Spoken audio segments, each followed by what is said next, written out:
Corona virus کی سبب lock down زمین کی آواز بدل گئی۔ ماہرین ارضیات نے حیران کن انکشاف کر دیا۔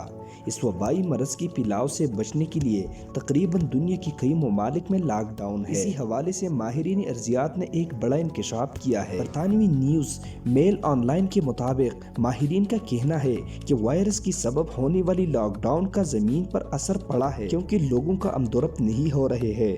اسی وجہ سے زمین پر جنبش کی شدت میں کمی آ رہی ہے۔ ماہرین نے بتایا ہے کہ جب سے لاک ڈاؤن کی صورتحال پیش آئی ہے، تب سے ہی آوازوں کو ناپنے والے زمین کی گردش اور زلزلے کی متعلق بتانے والے سائزمومیٹر پر زمین کی آوازوں کی شدت میں تیزی سے کمی آ رہی ہے۔ ماہرین ارضیات کے مطابق انسانوں کی سرگرمی کا شور اتنا کم ہو گیا ہے، اب سائزمومیٹر کے ذریعے دور دراز علاقوں میں آنے والے ہلکے سے زلزلے کی آواز بھی سنی جا سکتی ہے، جو اس سے قبل انسانی سرگرمیوں کی شور کی وجہ سے سنائی نہیں دیتی۔